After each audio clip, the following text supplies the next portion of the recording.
우리 함께 찬양 드리심으로 금요 예배 하나님께 올려드리도록 하시겠습니다.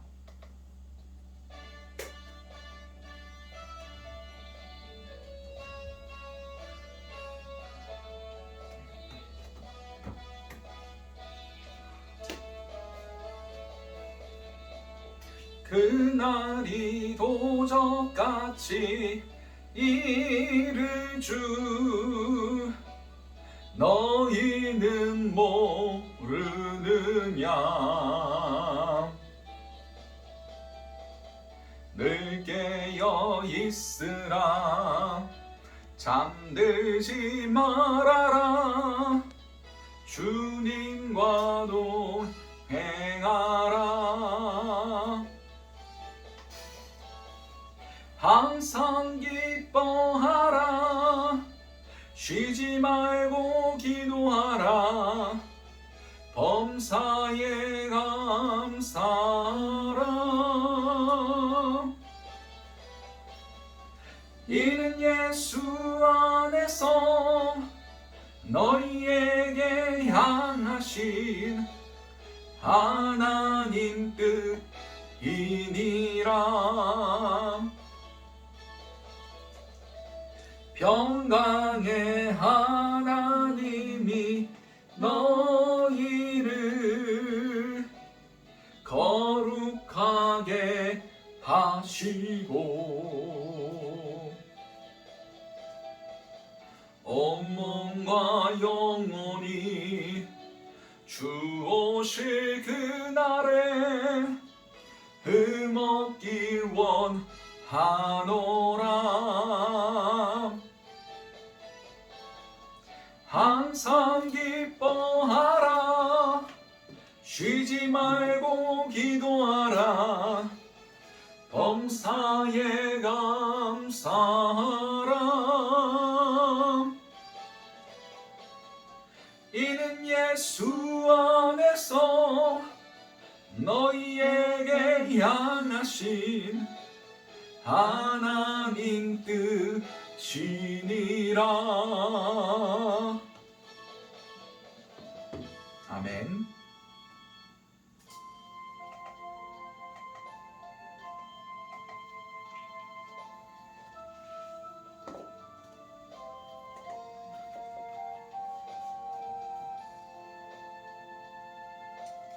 우리는 주의 백성이오니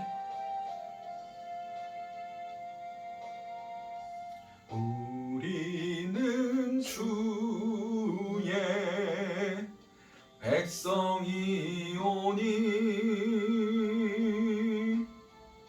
주의 그 큰 이름 선포합니다. 이곳 어두운 세상에 빛으로 부르셨네. 주의 얼굴 구할 때 역사하소서.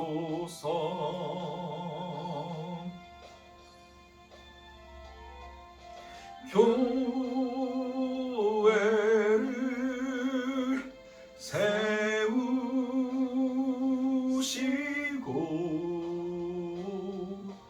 이 땅 고쳐주소서. 주의 나라 주님 나라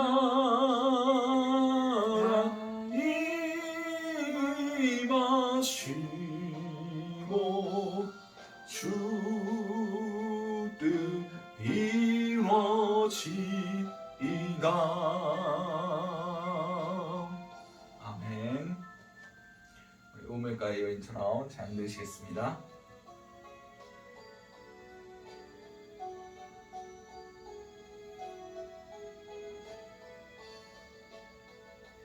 우물가의 여인처럼 난 구했네.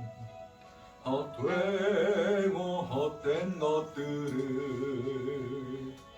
그때 주님 하신 말씀 내 세매와 생수를 마셔라. 오 주님, 오 주님, 채우소서.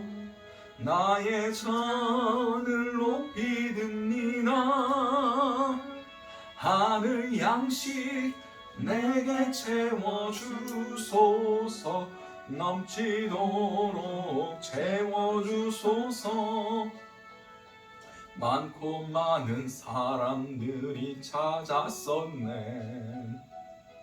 헛되고 헛된 것들을 주 안에 감추인 몸에 세상 것과 난 비길 수 없네.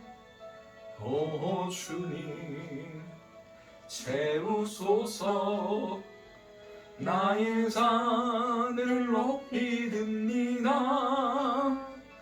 하늘 양식 내게 채워주소서. 넘치도록 채워주소서. 내 친구여, 내 친구여, 거기서 돌아오라. 내 주의 넓은 품으로. 우리 주님 너를 맡겨 그 넓은 품에 안아주시리. 오 주님, 오 주님, 채우소서. 나의 잔을 높이 듭니다. 하늘 양식 내게 채워주소서. 넘치도록 채워주소서. 오 주님, 오 주님, 채우소서. 나의 잔을 높이 듭니다. 하늘 양식 내게 채워주소서. 넘치도록 채워주소서. 우리 이 시간 함께 기도했으면 좋겠습니다. 오늘 이 자리 가운데 주께서 채워주시는 그 귀한 은혜들이 있게 해달라고, 세상의 것들에 더러워진 우리의 심령을 주의 보혈로 깨끗이 씻어주시고 주님 주시는 것들이 깨끗하게 섞이지 않게 온전히 순전하게 담길 수 있도록 해달라고 이 시간 우리의 잠을 높이 올려드리며 함께 주님께 기도하며 나아갔으면 좋겠습니다. 기도하시겠습니다. 주님 아버지 함께하여 주시옵소서. 주여, 이 금요기도회 가운데 주님께서 함께하여 주시고 우리의 세상에 찌던 모든 것들을 주 예수 그리스도의 보혈로 깨끗이 씻어주심을 통하여 아버지 우리가 온전히 주님이 주신 것들로만, 성령의 충만함으로만 만족하며 살아갈 수 있기 원합니다. 은혜를 더해 주시옵소서. 주여, 주여 은혜를 주시옵소서. 주여 아버지 함께하여 주시옵소서. 이 모든 것들 살아계신 우리 주 예수 그리스도의 이름으로 기도드렸습니다. 오늘 우리에게 허락하신 하나님의 말씀 요한복음 2장 1절에서 11절까지의 말씀입니다. 요한복음 2장 1절에서 11절까지의 말씀입니다. 제가 가진 성경으로는 신약 144면이 됩니다. 우리 다 찾으신 줄 알고 요한복음 2장 1절에서 11절까지의 말씀을 제가 한 절 여러분들한테 교독하시도록 하시겠습니다. 제가 먼저 읽도록 하겠습니다. 사흘째 되던 날 갈릴리 가나에 혼례가 있어 예수의 어머니도 거기 계시고 예수와 그 제자들도 혼례의 청함을 받았더니 포도주가 떨어진지라 예수의 어머니가 예수에게 이르되 저들에게 포도주가 없다 하니 예수께서 이르시되 여자여 나와 무슨 상관이 있나이까 내 때가 아직 이르지 아니하였나이다. 거기 그 어머니가 하인들에게 이르되 너희에게 무슨 말씀을 하시든지 그대로 하라 하니라. 거기에 유대인의 정결 예식을 따라 두사통 등은 돌항아리 6이 놓였는지라. 예수께서 그들에게 이르시되 항아리에 물을 채우라 하신즉 아기까지 채우니 이제는 떠서 연회장에게 갖다 주라 하심에 갖다 주었더니 연회장은 물로 된 포도주를 맛보고도 이 어디서 났는지 알지 못하되 물 떠온 하인들은 알더라. 연회장이 신랑을 불러 말하되 사람마다 먼저 좋은 포도주를 내고 취한 후에 낮은 것을 내거늘 그대는 지금까지 좋은 포도주를 두었도다 아니라. 예수께서 이 첫 표적을 갈릴리 가나에서 행하여 그 영광을 나타내심에 제자들이 그를 믿으니라. 아멘. 아멘. 자, 오늘 본문은 요한복음의 본문입니다. 요한복음은 다른 앞에 세 가지의 복음, 마태, 마가, 누가 복음을 공관복음이라고 부릅니다. 공관복음, 같은 관점으로 봤다라는 얘기입니다. 그래서 같은 관점으로 비슷한 관점으로 마태, 마가, 누가 복음은 진행되는데 요한복음은 전혀 다른 방식으로 진행되고 있습니다. 이 요한복음에는 7가지의 예수님의 자기 선포가 계십니다. 자기 선포가 뭐냐면 에고 에이미, 내가 무엇이다. 이게 처음에 예수님께서 나는 생명의 떡이다. 두 번째가 나는 세상의 빛이다. 세 번째가 내가 양의 문이다. 네 번째가 내가 선한 목자다. 다섯 번째가 나는 부활이요 생명이다. 여섯 번째가 내가 길이요 진리요 생명이다. 그리고 마지막 7번째가 나는 참 포도나무다. 라는 그 7번이 나옵니다. 졸업고시 목사고시 볼 때 이렇게 외웠던 기억이 납니다. 떡빛 양목 부길포. 떡빛 양목 부길포. 그래서 앞 글자만 따가지고 내가 생명의 떡이다. 세상의 빛이다. 양의 문이다. 선한 목자다. 부활이요 생명이다. 길이요 진리요 생명이다. 그리고 참 포도나무다. 라고 말씀하셨습니다. 그리고 7번의 기적이 기록되어 있습니다.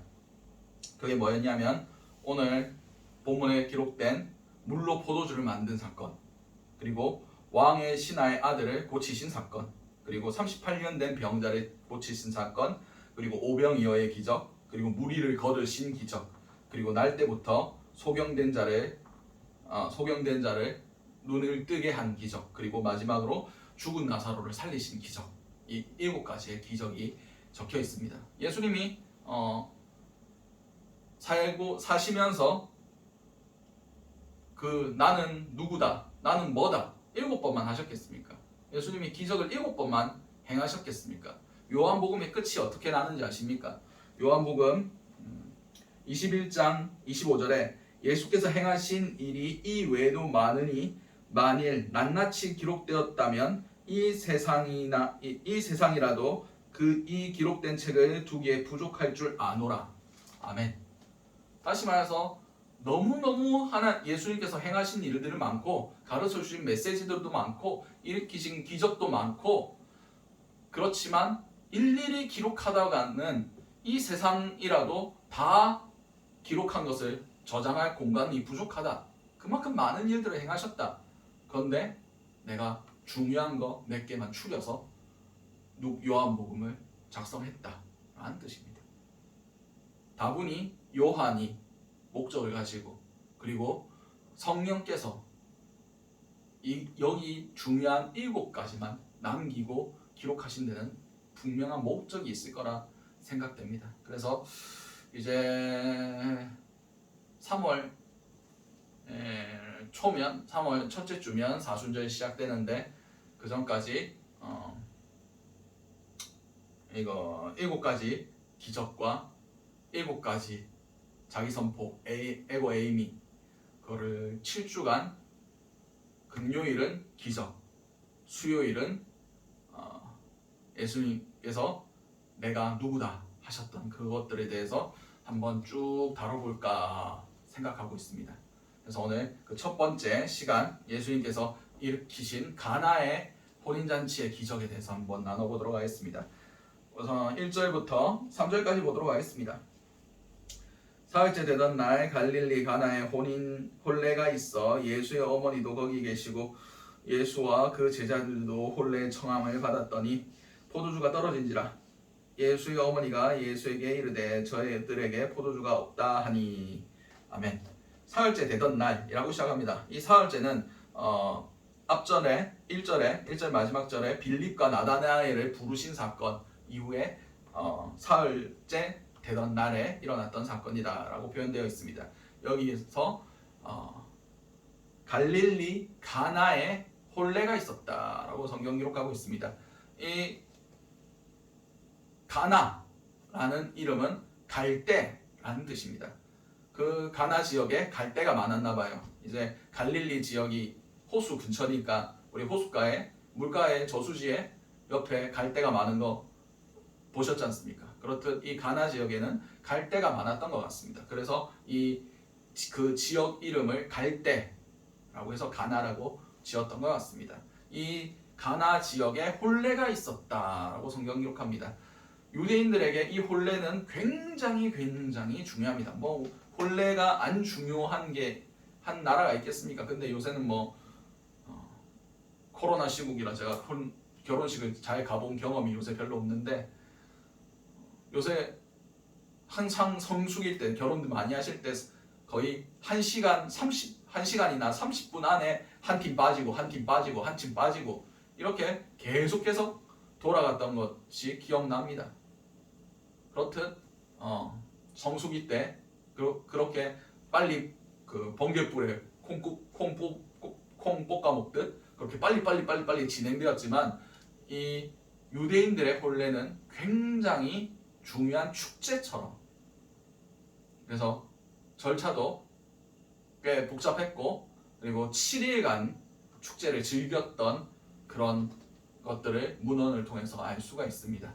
근데 매우 이번 말씀을 준비하면서 놀라웠던 부분은 이 유대인들의 혼례 방식과 예수님이 이 땅에 오시고 재림하시는 그 모든 과정과 매우 유사한 부분과 일치하는 부분들을 발견했다는 겁니다. 우선 혼례는 히브리어로 키두신이라고 기록되어 있습니다. 키두신. 근데 이것을 우리말로 번역하면 성화입니다. 거룩해지다. 우리가 성화라는 단어를 쓸 때 어떻게 씁니까? 우리가 믿음을 갖고 의롭다 하심을 받고 그 의롭다 하심을 이루어가는 천국까지 가는 여정을 우리는 성화라고 부릅니다. 근데 유대인들은 왜 이 결혼식을 성화라고 불렀을까요? 그것은 하나님께서 아담을 창조하신 후에 그를 통해서 여자인 하와를 창조하신 이유에 대해서 우리가 찾아보면 알 수 있습니다. 예수님께서 혼자 있는 것이 보시기에 안 좋았다 라고 말씀하고 계십니다. 그래서 남자 혼자 거하는 것을 불완전하다고, 온전치 못하다고 여기셨던 겁니다. 그래서 그를 잠들게 하시고 갈비뼈를 취하고 살을 취해서 그의 반려인 하와를 만들고 그를 이끌어 오시고, 이제 남자와 여자가 그 부모를 떠나 한 몸이 된다. 다시 한 완전한 지체로서 완성되어 가는 과정. 그래서 그것을 혼인잔치를 성화, 완전해지는 것이라고 표현했습니다. 그리고 하나님께서 생육하고 번성하라 라는 그 목적을 이루는 중요한 통과점이 바로 이 결혼식이었기 때문에 이것을 성화, 하나님의 거룩한 명령을 지키는 과정이라고 생각했기 때문에 성화라고 불렀던 것 같습니다. 이제 결혼식을 어떻게 진행하는지에 대해서 차례차례 설명드리도록 하겠습니다. 처음에는 막바로 결혼하지 않습니다. 먼저 약혼을 먼저 합니다. 예수님이 태어나실 때도 누구한테 나타나셨습니까? 동정녀 마리아에게 나타나셨습니다. 근데 마태복음에는 누구한테 말씀하십니까? 그의 아버지였던 요셉에게 나타납니다.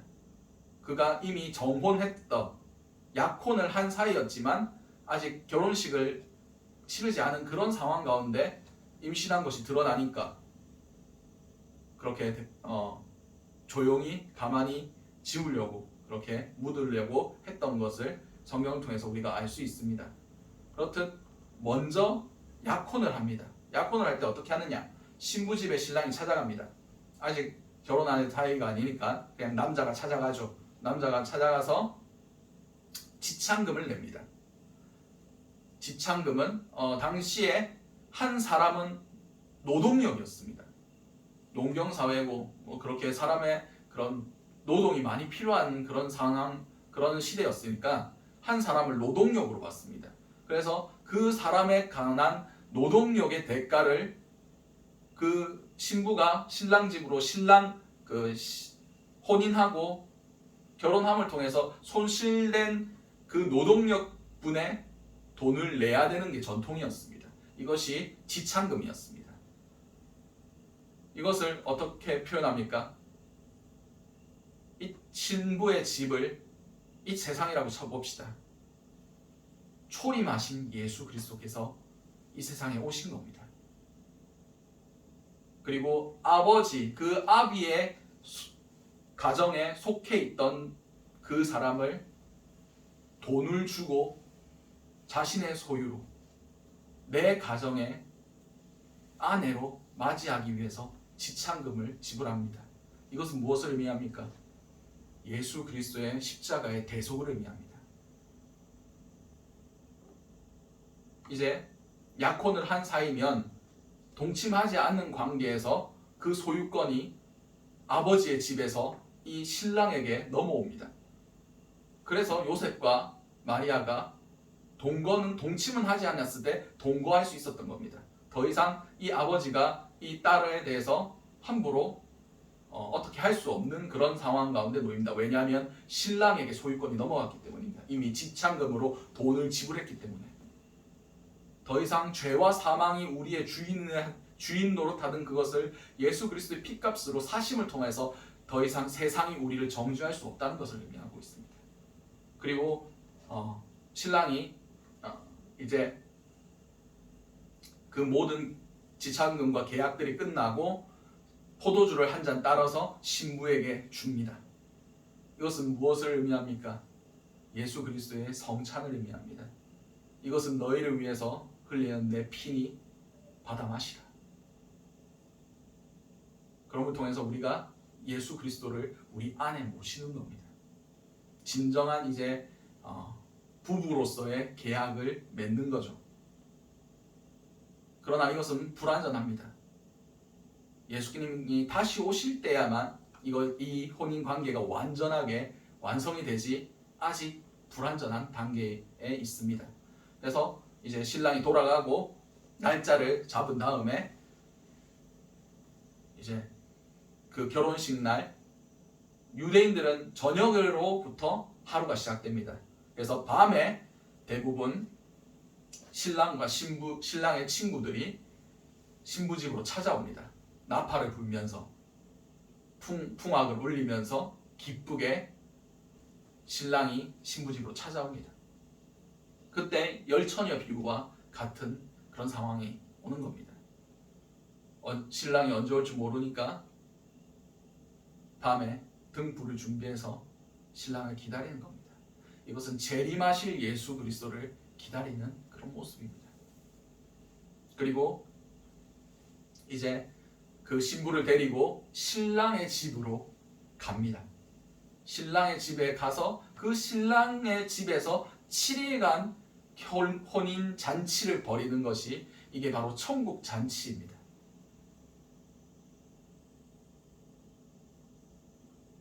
이것이 유대인들의 혼례 전통이었습니다. 오늘 그런 상황 가운데 예수님과 예수님의 어머니 그리고 제자들이 함께 그 자리에 참석하고 있었습니다. 그때 어떤 사건이 벌어집니까? 포도주가 떨어졌다 라고 표현합니다. 포도주는 기쁨을 상징합니다. 모든 축제에 빠지지 않고 포도주가 필요했고, 그리고 식수로도 물이 귀했던 동네였으니까 식수로도 사용되었던 거의 생명수와 같은 거라고 볼 수가 있습니다. 이 기쁨이 떨어졌다, 이 포도주가 떨어졌다는 것은 그 혼인 잔치가 제대로 준비되지 못했다는 것을 의미합니다. 이것은 그 결혼식을 준비했던 당사자들이 심한 모욕을 당할 수 있었고, 심한 경우에는 고소까지 당할 수 있는 그런 상황이었습니다. 왜 이렇게 신경 써서 준비 못했느냐? 왜 우리가 이렇게 기쁨을 누려야 되는데 우리 기쁨을 못 누리게 그렇게 부족하게 준비했느냐? 라고 하면서 고소하며 싸움도 날 수 있는 그런 상황이었습니다. 그때 예수님의 어머니 마리아가 예수께 포도주가 저들에게 없다 라고 얘기했습니다. 그랬더니 4절 말씀에 예수께서 이르시되 여자여 나와 무슨 상관이 있나이까 내 때가 아직 이르지 아니하였나이다. 이 본문은 되게 난해 구절로 분류되는 그런 구절입니다. 난해 구절이다 라고 한 것은 해석하기가 어렵다라는 겁니다. 학자들이 많은 의견을 냈습니다. 아직 예수님께서 그렇게 드러내놓고 기적과 이적을 행하시기 전 이야기다, 이런 얘기도 있지만, 저는 이것을 아까도 말씀드렸듯이 성화의 관점에 놓고 해석해 봤습니다. 제 말이 다 옳은 것은 아닙니다. 틀릴 수도 있죠. 근데 제가 기도하고 묵상한 가운데 그렇게 성령님께서 여러분들에게 전하게 하셨다는 것은 여러분들에게 지금 이 말씀이 필요하다는 것을, 필요하고 하나님께서 이것을 여러분들에게 들려주고 싶어 하시고 있다는 것을 여러분들이 기억하셔야 됩니다. 성화의 관점에서 예수님이 아직 내 때가 아니다, 여기서 때라는 것은 특정한 시간을 의미합니다. 아직 내가 활동할 때가 아니다, 내가 여기서 내 일이 아니다 라고 말씀하신 거예요. 성화의 과정 가운데 이미 예수님께서 우리에게 모든 것을 주셨습니다. 성화의 걸음은 내가 가야 되는 걸입니다. 다시 말해서 예수의 책임이 아니라 예수님은 이미 십자가에서 모든 것을 이루어 주셨습니다. 그 거룩한 삶에 맞춰가는 행위와 노력은 우리가 해야 되는 겁니다. 예수님의 문제가 아니라 제 문제고 여러분들의 문제라는 겁니다. 성화는 저와 여러분들의 문제입니다. 물론 그 가운데 주님께서 그 걸음 하나하나를 뗄 때 좌절하고 실망하고 넘어지고 아파할 때 위로해 주시고 이렇게 세워주시기는 합니다. 그러나 그 걸음 하나하나를 십자가를 지고 걸어가는 당사자는 저와 여러분들입니다. 예수님께서는 모든 것을 주셨지만, 모든 것을 이루어 주셨지만 그 걸음까지 대신 걸어주시지는 않습니다. 나를 따르라, 나를 쫓으라, 내 멍에를 메고 내게 배우라. 우리에게도 헌신과 노력과 순종과 그런 모든 것들을 요구하셨다는 것을 우리는 기억해야 됩니다. 지금 그 상황이 어떤 상황입니까? 천국 잔치에 대한 포도주, 그 기쁨이 떨어진 상태입니다. 구원의 기쁨이 없는 상태예요.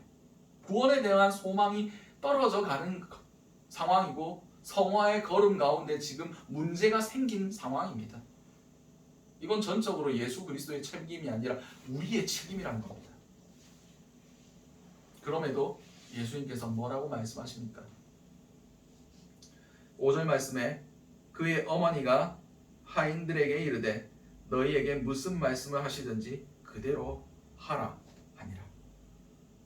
거기에 6절도 보겠습니다. 거기에 유대인들의 정결 예식에 따라 두세 통 드는 돌 항아리 6이 놓여 있는지라. 아멘. 무엇을 말씀하시든지 그대로 하라. 순종입니다. 내 생각과 내 의견과 내 어떠함을 내 상황과 내 손해와 내 아픔과 내 어떠한 그런 모든 것들이 동반될지라도 순종하고 가는 겁니다. 거기에 뭐가 있었다고 기록하고 있습니까? 정결 예식에 쓰는 두세 통들이 돌 항아리 6개. 유대인들은 율법에 정결 어디 바깥에 돌아다니다가 들어오면 정결 예식을 해야 됐습니다. 혹시라도 내가 바깥 세상 가운데 부정한 것들이 내 몸에 묻었을지 모르니까 손과 발에 씻었습니다. 그리고 밥 먹기 전에도 손을 꼭 씻었습니다. 그때 쓰는 돌 항아리가 두세 통 들인 돌 항아리가 6개가 있었다라고 성경 기록하고 있습니다. 다시 말해서 우리에게 요구되는 것 그 첫 번째는 정결하는 것입니다. 손과 발을 씻는 거예요. 자신의 죄악들을 깨끗이 씻어내고 깨끗하고 거룩한 구별된 신부로서의 자신의 정체성을 지켜가는 행위입니다. 여기 두세 통들이라고 기록되어 있는데 2통이 77리터고 3통이 115리터라고 얘기합니다. 그러면 거의 100리터 정도라고 볼 수 있습니다. 그것에 6개가 있었다. 거기에 예수님께서 뭐라고 말씀하십니까? 예수께서 그들에게 이르실 때 항아리에 물을 채우라 하신즉 아귀까지 채우니. 이것은 우리의 성령의 충만함을 말씀하고 계십니다. 깨끗한 물로 우리를 채우는 겁니다. 주의 거룩하신 그 보혈로 우리를 채우는 겁니다.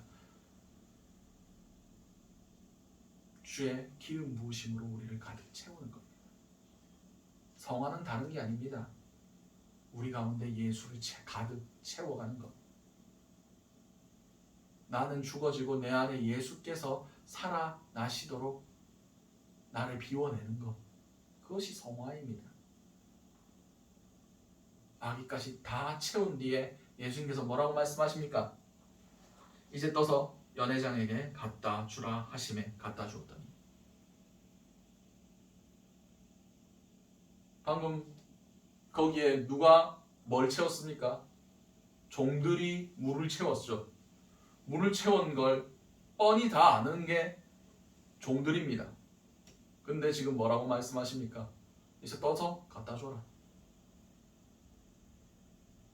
안 그래도 지금 포도주 없어서 웅성웅성 되고 있는데 그걸 갖다 주면 어떻게 됩니까?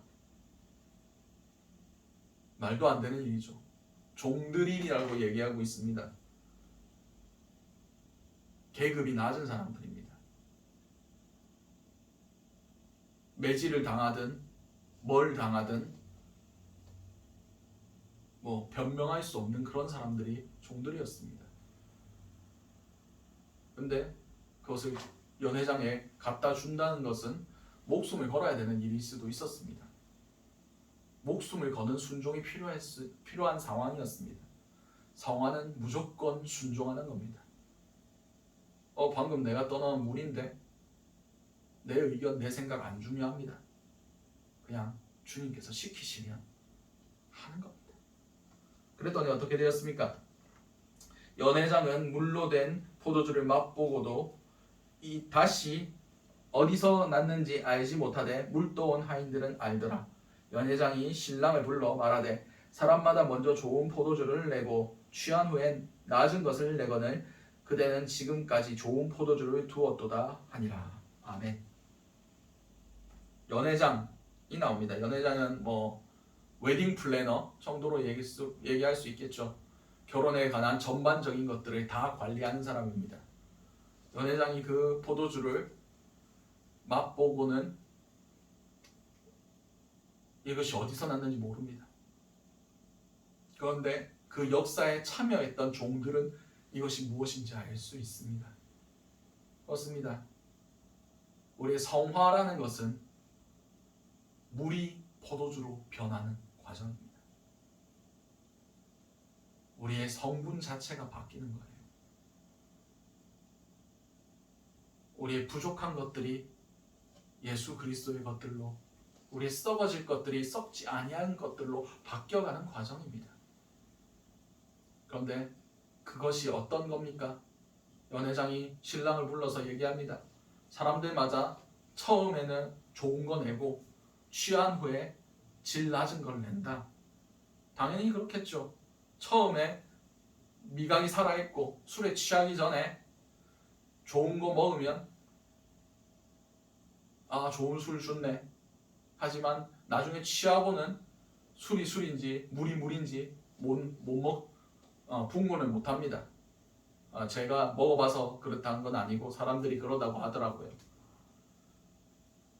그렇듯 보통 사람들은 그렇게 했지만 예수님께서 주신 그 포도주는 최고의 포도주였습니다.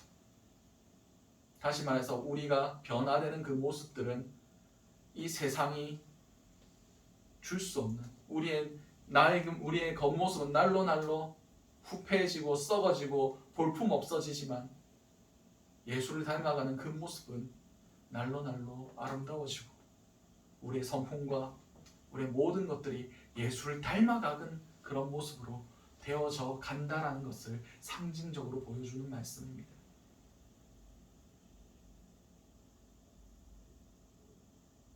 우리는 완전한 것을 쫓아가는 자들입니다. 다시 말해서 우리의 성화의 마지막은 그 천국에 들어가는 겁니다.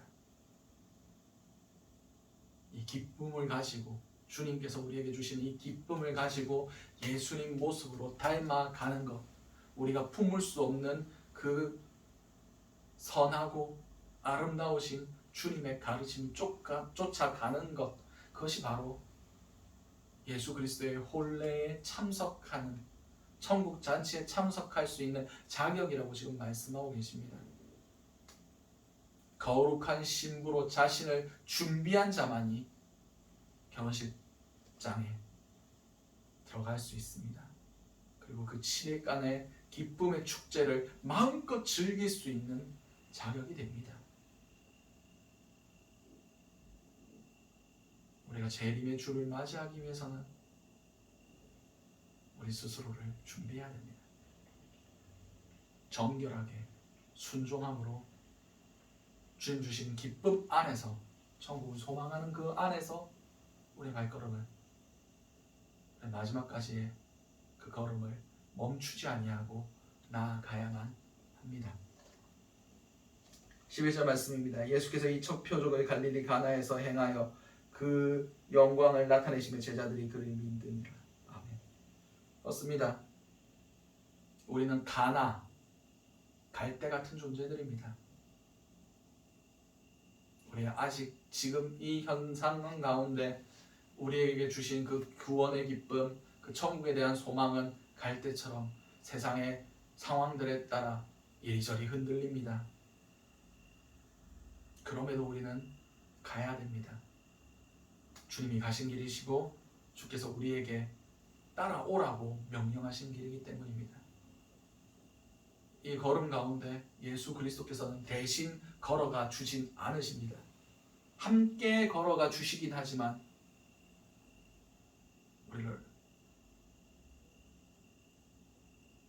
우리 대신에 그 길을 가진 않으십니다. 우리가 감당해야 할 고난이 있고, 우리가 감당해야 할 믿음의 분량이 있고, 감당해야 할 훈련과 연단과 시련과 환난이 있을지도 모릅니다. 물이 포도주로 변하는 그런 내 근본적인 변화함, 그런 거 없이는 우리가 이것을 기쁨으로 감당할 수는 없습니다. 인간의 준비한 그 모든 것들은 다 떨어져 나갈 겁니다. 예수 그리스도께서 준비하신 그것을 누리기 위해서는 순종과 믿음으로 그리고 정결함으로 나아가야만 그 모든 것들을 누릴 수가 있습니다. 이제 말씀을 맺으려고 합니다. 예수님께서 우리에게 신랑 되신 예수 그리스도를 우리가 지금 기다리고 있습니다. 인간이 인간의 방법으로 준비하는 것은 불완전합니다. 떨어집니다. 기쁨도 소망도 희미해지고 세상 가운데 어떻게 될지 모르는 갈대아 같은 우리의 연약한 모습들이 계속해서 보여지고 있습니다. 그러나 그 가운데 예수님이 계시고 예수님이 우리를 오라 하시며 우리의 손을 붙잡아 주시고 우리에게 다시 일어날 새 힘을 허락해 주십니다. 말씀으로, 위로하심으로. 그 가운데 우리가 정결하고 순종하고 믿음으로 나아갈 때 주님께서 우리의 아무것도 아닌 우리를 최고의 포도주로, 세상이 알 수도 없는 그런 방식들로 우리를 바꾸어 놓아 주실 겁니다. 그걸 통해서 우리가 그 기쁨의 잔치를 기쁘게 누릴 수 있게 해 주실 겁니다. 우리는 예수 그리스도의 신부임을 기억하게 하시고 우리가 이 길을 끝까지 잘 달려갈 수 있도록 항상 정결하게 어떤 상황 가운데서도 순종을 연단하실 수 있는 저 여러분들이 되시기 바랍니다. 기도하시겠습니다. 사랑과 충만하신 아버지, 그대를 너무나 감사드립니다. 주님, 오늘 예수 그리스도의 기적을 함께 나누게 하심을 너무나 감사드립니다. 오늘 이 말씀 가운데 우리에게 하시고자 하시는 말씀들을 우리가 바로 깨달아 알게 하시고 각자에게 주시는 그 메시지에 우리가 아멘으로 화답하며 주님 이 성화의 길을 끝까지 달려 나아갈 수 있는 우리의 삶이 되게 하심을 통하여 하나님께서 베풀어 주신 그 천국 잔치를 기쁨으로 소망하며 그곳에 들어가서 주님과 함께 연합할 수 있는 귀한 은혜가 있게 도와주시옵소서. 이 모든 것들이 살아계신 우리 주 예수 그리스도로 기도드렸습니다. 아멘. 오늘 주셨던 말씀을 놓고 우리 주여 한번 외치신 후에 동성으로 기도하시고 각자의 기도점으로 기도하시고 자유롭게 돌아가시도록 하시겠습니다. 주여, 사랑과 은혜가 충만하신 아버지, 그대를 너무나 감사드립니다. 주님, 우리에게 이 놀라운 메시지를 허락해 주심을 너무나 감사드립니다. 우리가 주님의 그 혼인잔치에 합당한 자들로 준비되어 갈 수 있게 도와주시옵소서. 아버지, 무엇보다 주님께서 우리에게 모든 것들을 주셨지만 그 성화의 과정은 하나님이 예수님의 책임이 아니라 우리의 책임이란 것을 나누게 하심을 너무나 감사드립니다. 주여, 이 걸음 한 발자국이 비록 가시밭길 같고 좁고 협착한 길일지라도 우리가 주님 주신 그 기쁨을 날마다 누리며 기쁨으로 순종하며 아버지 믿음으로 나아갈 수 있는 그런 자들이 될 수 있길 원합니다. 그럼을 통해서 아버지 천국 잔치가 우리 가운데 정말 기쁨으로 실체화될 수 있게 하시고 그럼을 통해서 우리가 거룩한 신부로서 거룩한 주님의 신부로서 스스로를 지켜나가며 순결하게 거룩하게 이 세상 가운데 물들지 아니하고 마음을 빼앗기지 아니하고 신랑 되신 주님만을 바라보며 나아갈 수 있게 도와주시옵소서.